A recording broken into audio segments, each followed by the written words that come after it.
الله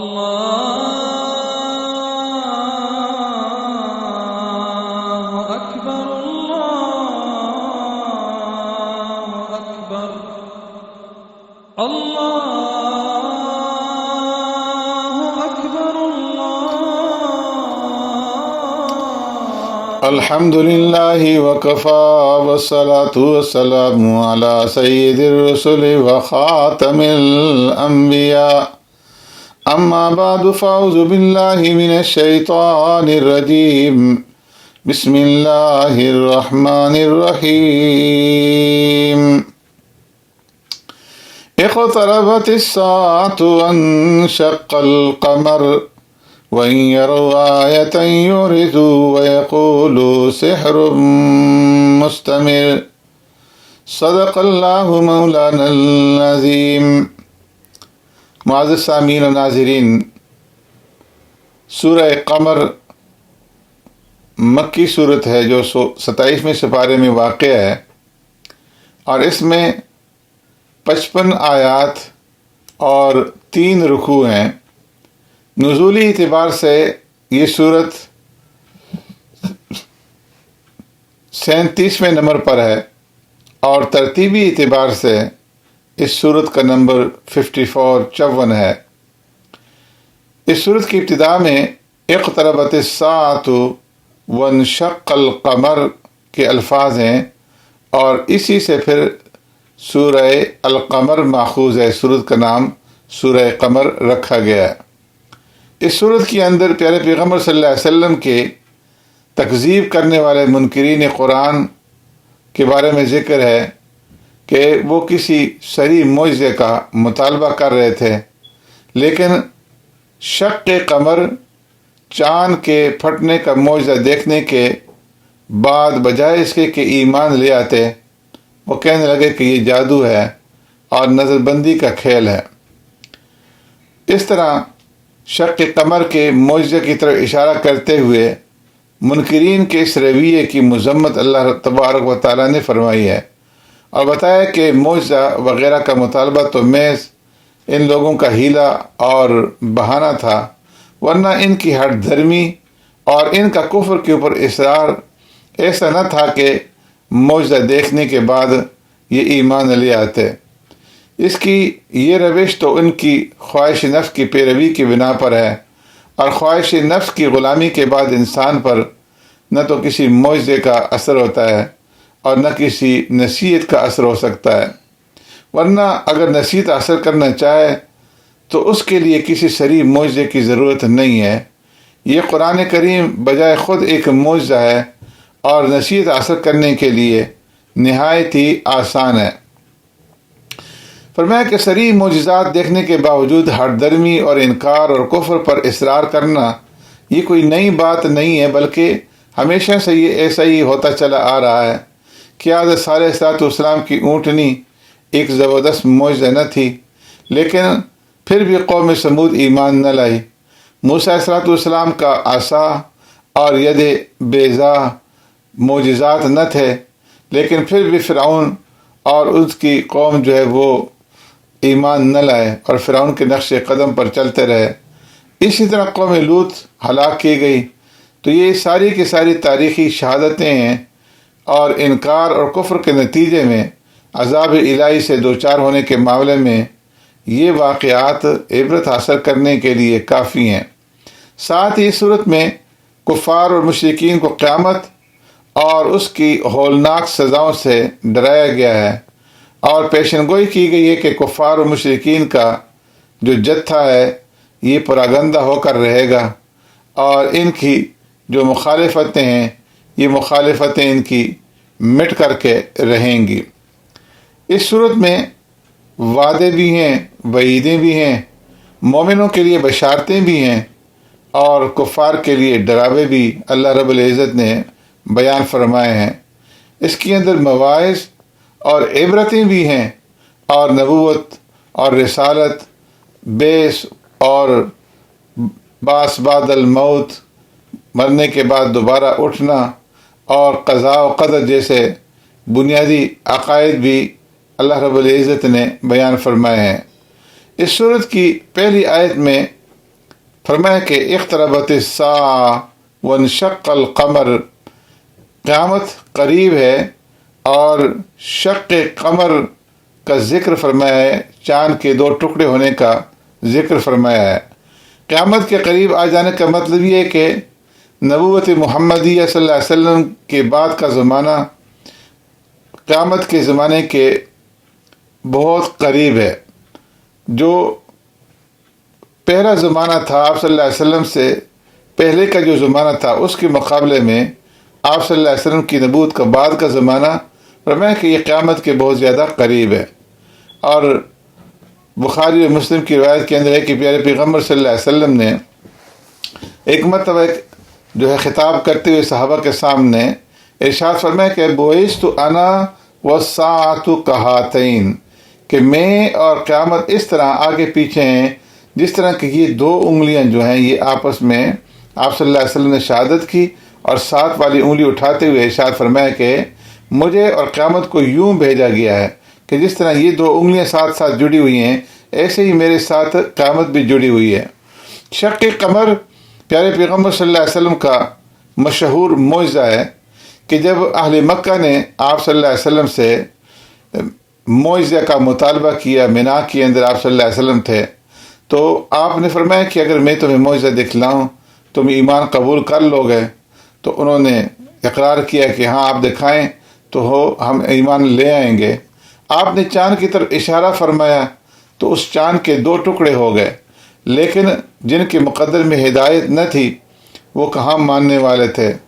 اس لیے فرمایا گیا کہ اگر یہ لوگ معجزہ دیکھ بھی لیں تو منہ پھیر لیں گے اور کہہ دیں گے کہ یہ پہلے سے چلا آتا ہوا جادو ہے۔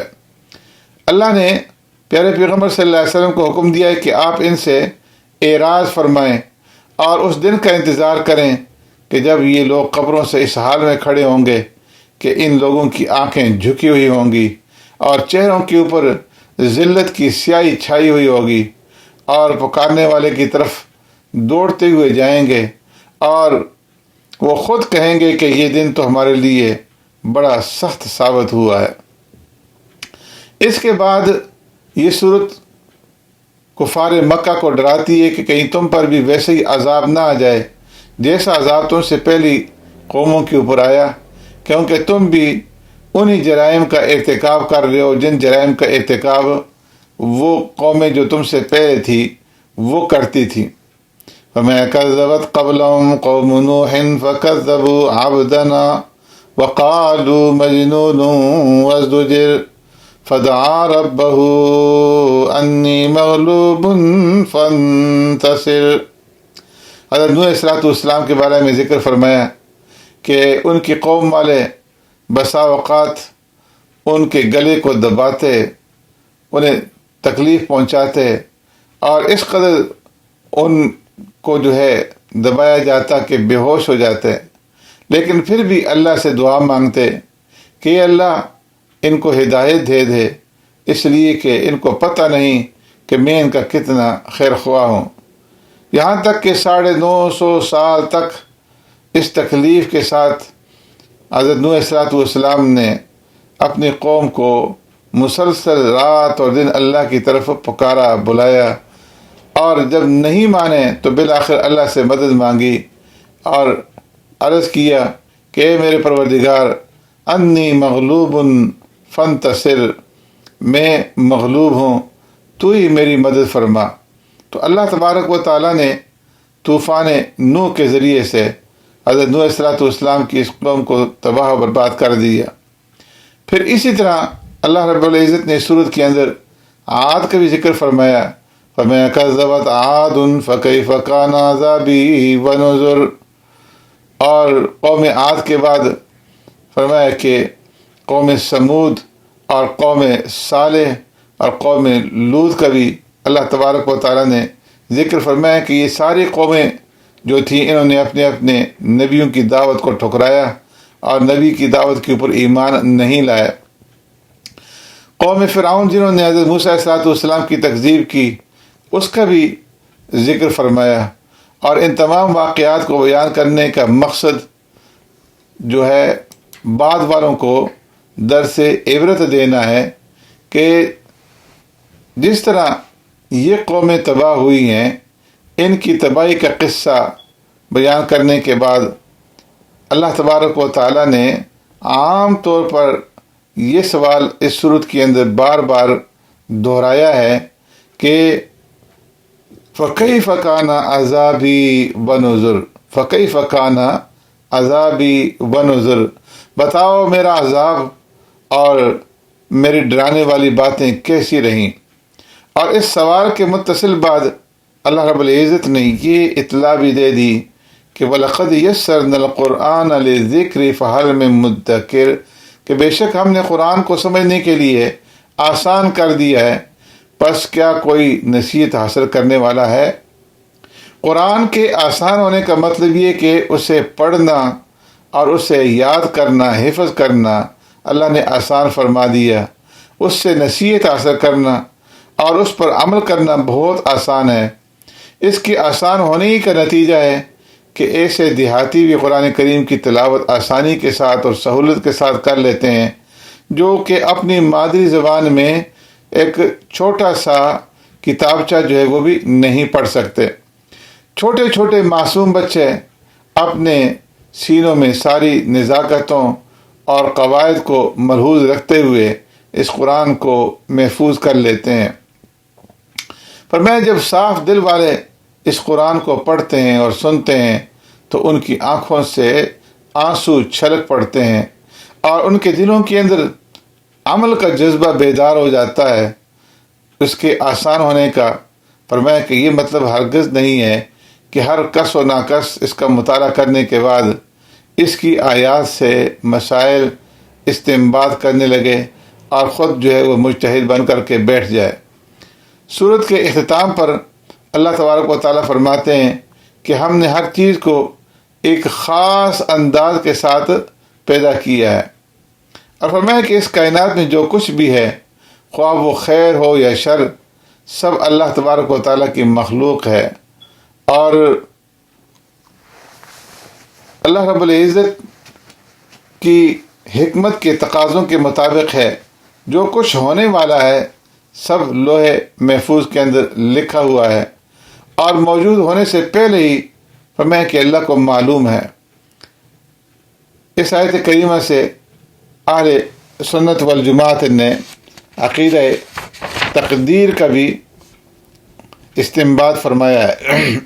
اِنَّا كُلَّ شَيْءٍ خَلَقْنَاهُ بِقَدَرٍ۔ ان آیات میں یہ وضاحت بھی کر دی گئی ہے کہ انسانوں کے بارے میں چھوٹی بڑی باتیں سب جو ہے وہ لوح محفوظ کے اندر درج ہیں اور کرامن کاتبین بھی لکھ رہے ہیں، لہذا کسی بھی گناہ کو چھوٹا سمجھ کر کے اس کا ارتکاب جو ہے وہ نہیں کرنا چاہیے، اور کسی بھی نیکی کو حقیر سمجھ کر کے اس نیکی کو چھوڑنا نہیں چاہیے۔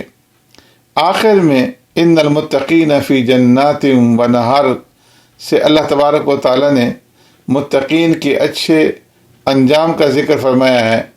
اللہ کی رضا اور عزت کے مسکن کی متقین کے لیے بشارت سنائی گئی ہے، اور اسی کے اوپر پھر اس سورت کا اختتام ہوا ہے۔ سبحانک اللہم و بحمدک، نشہد ان لا الہ الا انت، نستغفرک و نتوب الیک۔